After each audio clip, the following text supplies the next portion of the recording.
¿Qué es lo que sucede cuando una universidad deja de escuchar a sus estudiantes? En la historia de las universidades públicas mexicanas, la Universidad Autónoma del Estado de México ha sido tanto escenario de saber como de silencios con propósito, pero todo silencio tiende a ser roto con un estruendoso grito de protesta. ¿Qué fue lo que sucedió en la máxima casa de estudios del Estado de México? Los orígenes del hecho actual se encuentran desde las entrañas administrativas. La estafa maestra fue un entramado de corrupción en el que diversas universidades públicas sirvieron de intermediarias para desvíos multimillonarios, figurando entre una de ellas la Universidad Autónoma del Estado de México. Aunque el escándalo estalló en 2017 tras una auditoría forense, la desconfianza que sembró este precedente no se borró a pesar de las decenas de comunicados en los que aparecían diversas autoridades de la universidad deslindándose del hecho. La segunda gran fisura en la legitimidad institucional se dio en 2020, cuando las jóvenes universitarias, hartas del acoso y la impunidad, decidieron convertir los pasillos en tendederos de denuncias. Los nombres de agresores, profesores, alumnos e incluso directivos fueron expuestos como parte de una protesta que paralizó 7 facultades.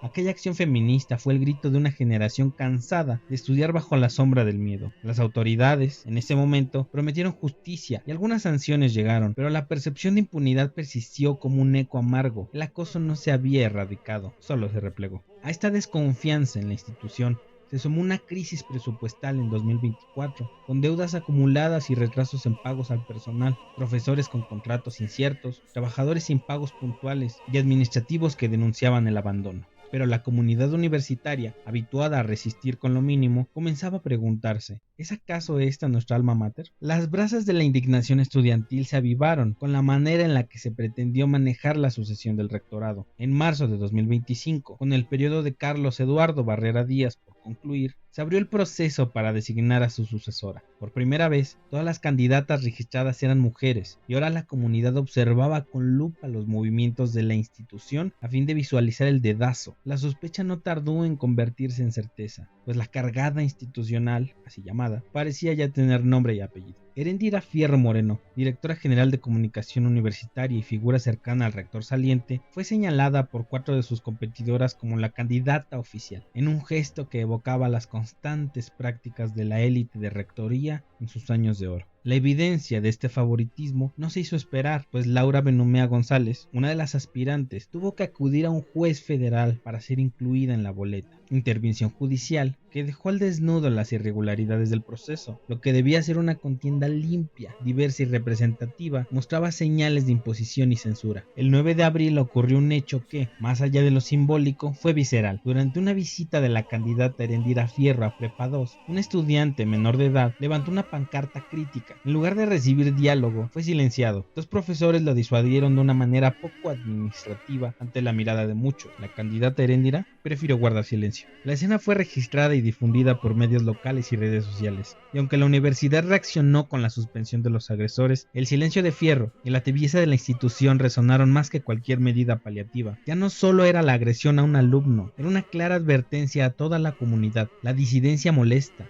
la crítica incomoda, y en esta universidad ya hay línea. Este episodio dejó un mensaje dolorosamente claro. Las decisiones se tomaban en lo oscuro, las candidaturas se cocinaban entre pasillos cerrados y los estudiantes eran tolerados mientras no levantaran la voz. Sin embargo, hay momentos en la historia en que las palabras han generado cambios radicales. Dile a Patricia, a todas, que ya saben cómo estamos, y diles que les vamos a dejar las armas para que no anden prometiendo cosas que no pueden cumplir. La reacción fue abrupta. Las redes sociales jugaron un papel fundamental como nunca. Estudiantes, docentes, egresados e incluso legisladores exigieron la renuncia de Barrera. La incredulidad inicial se transformó rápidamente en indignación colectiva. Como en los viejos dramas griegos, el protagonista del poder intentó negar su tragedia. La administración universitaria reaccionó con un guión ya conocido: negar, descalificar y victimizarse. Barrera declaró que era un montaje, que el audio estaba manipulado, que era parte de una campaña sucia, pero la comunidad ya no podía estar en silencio más tiempo. ¿Editado? Que lo demuestren. El que nada debe, nada teme. ¿Hasta cuándo vamos a permitir que nos roben el futuro? Un análisis pericial independiente solicitado por un medio local confirmó que la voz era del rector. Fue así como se terminó de romper la paciencia de la comunidad universitaria. La Facultad de Humanidades fue la primera en dar el paso. El 24 de abril sus estudiantes anunciaron que someterían a consulta interna la posibilidad de parar actividades. El proceso, programado para los días 28 y 29, contemplaba la protesta por las irregularidades en la sucesión rectoral y también la exigencia del voto universal para la comunidad universitaria. El 29 de abril, con el respaldo mayoritario de sus alumnos, Humanidades declaró el inicio del paro, cerraron los accesos, colocaron pancartas y suspendieron las clases.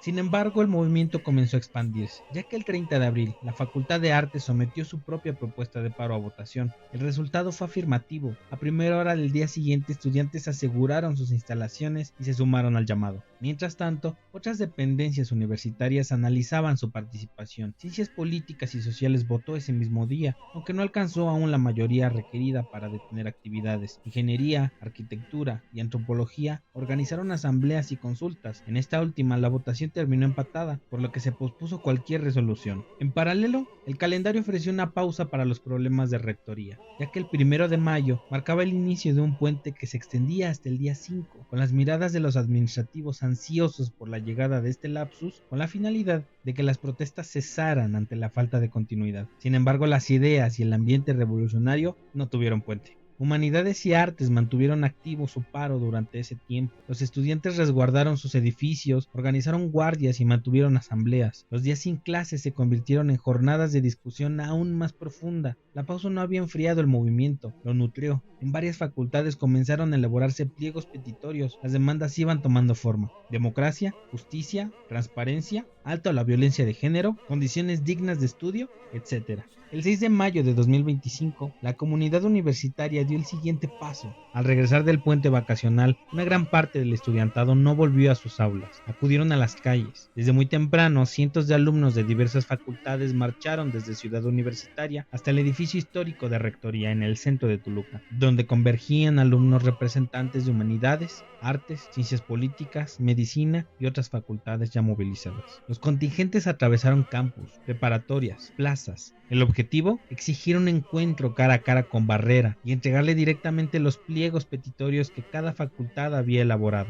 La espera frente a Rectoría se alargó. El rector no apareció. En su lugar, el secretario de Rectoría, Marco Aurelio Cienfuegos, intentó ofrecer una mesa de diálogo improvisada. Sin embargo, los estudiantes rechazaron esta vía. Expresaron con claridad que no estaban dispuestos a negociar con figuras sin autoridad para resolver las exigencias de fondo. Ante la ausencia reiterada de Barrera, la decisión fue inminente. Alrededor de las 5 de la tarde, los estudiantes ingresaron al edificio histórico, solicitando a su vez a los trabajadores que se retiraran del inmueble. En la fachada principal colocaron una manta verde con el escudo universitario y la frase "Casa de las y los estudiantes". Esta toma alteró el curso del proceso electoral, obligando al Consejo Universitario a trasladar a otra sede el encuentro programado con las candidatas, y a su vez transformó la percepción de los indecisos. El gesto movilizó a facultades que hasta ese momento permanecían al margen. Esa misma noche se reportó que algunos directivos comenzaron a evacuar equipos y documentos del edificio administrativo anexo, instalando vallas metálicas por temor a otra ocupación. El 7 de mayo, el paro creció con más fuerza. Ciencias Políticas, que días antes había rechazado suspender actividades, realizó una nueva consulta interna. Esta vez el resultado fue distinto. La facultad se unió formalmente al movimiento, cerrando sus instalaciones y sumando su voz al pliego general. Del mismo modo, lo hicieron Derecho y Arquitectura y Diseño. Por otro lado, Antropología declaró un paro simbólico, con actos de solidaridad y difusión, aunque sin suspender clases aún. La postura de protesta se extendió más allá de los estudiantes. 5 de las 6 candidatas a la rectoría firmaron un pronunciamiento conjunto. Laura Benumea, María José Bernaldez, María Dolores Durán, Maricruz Moreno y Patricia Zarza expresaron su respaldo al movimiento y exigieron diálogo directo, respeto a la protesta y atención a las denuncias contra la candidata señalada como oficialista. Ese mismo día, los consejeros alumnos hicieron pública su posición con respecto del paro. Exigieron canales legítimos de interlocución y también denunciaron que ciertos medios de comunicación contratados por la universidad estaban criminalizando la protesta, proponiendo a su vez la cancelación inmediata de esos contratos con los medios de comunicación. El 8 de mayo amaneció con asambleas en distintas facultades. Las decisiones ya no se tomaban en pequeños círculos, eran parte de un fenómeno colectivo que ganaba terreno con cada consulta. Esa tarde, tras intensos debates, 6 facultades más decidieron sumarse al paro: Ingeniería, Lenguas, Ciencias de la Conducta, Planeación Urbana y Regional, Turismo y Gastronomía. Del mismo modo, el Centro Universitario Valle de México votó a favor de suspender actividades, rectores. El único caso en que la protesta no prosperó fue en la Facultad de Contaduría, donde la votación no alcanzó el respaldo suficiente. Para el viernes 9 de mayo, los pasillos de las universidades estaban vacíos, pero el aire estaba cargado de presencia política. Durante ese día, varias facultades más se sumaron formalmente al paro. Algunas de ellas implementaron medidas especiales para no abandonar actividades esenciales. En medicina y enfermería, por ejemplo, se organizaron guardias mínimas para evitar afectar servicios hospitalarios. Con estas incorporaciones, 18 facultades se encontraban en paro activo. La mayoría de los campus centrales y regionales estaban cerrados. La prensa local lo reconocía como el momento más tenso de la universidad en los años recientes. Los consejeros universitarios, profesores y un bloque de 34 directores de espacios universitarios difundieron un comunicado conjunto. Los sindicatos también se movieron.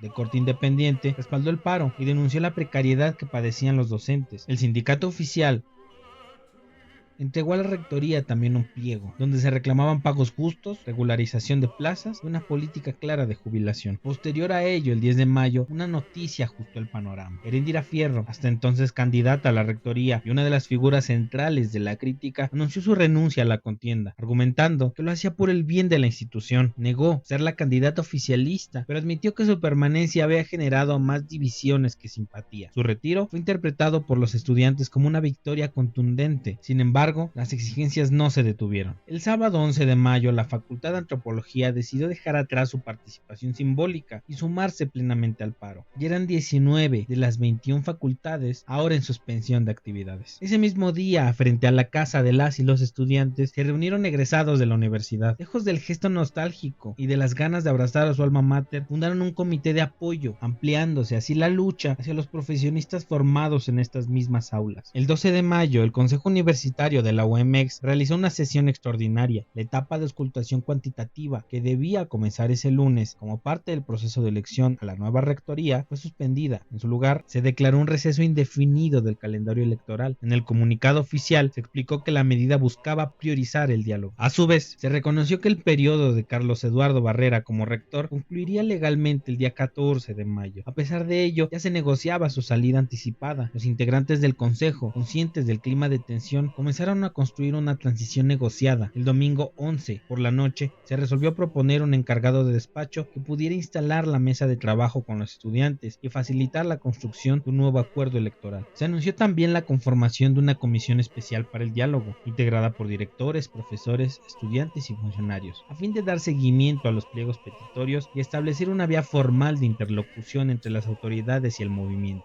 En Toluca, la sede alterna de la Facultad de Contaduría, conocida como Los Uribe, fue tomada por estudiantes universitarios. El movimiento seguía ramificándose y ahora también buscaba visibilidad nacional, ya que representantes del enjambre estudiantil unificado se desplazaron a la Ciudad de México y realizaron una intervención simbólica frente al Palacio Nacional, exigiendo que el conflicto universitario fuera atendido desde las instancias federales. El 13 de mayo, como parte de lo ya pactado, Barrera presentó su renuncia como rector. Lo hizo a escasas horas de concluir formalmente su mandato. En su carta, afirmó que abandonaba el cargo para distender el ambiente político y facilitar el regreso a la normalidad académica, asegurando dejar una universidad financieramente sólida. Su renuncia fue aceptada de inmediato por el Consejo Universitario, que en la misma sesión designó a Isidro Rogel Fajardo como rector interino. Su tarea sería encabezar las mesas de diálogo con los estudiantes, encauzar el pliego petitorio y restablecer condiciones para retomar el proceso de elección. Y aunque los estatutos marcaban el 31 de mayo como fecha límite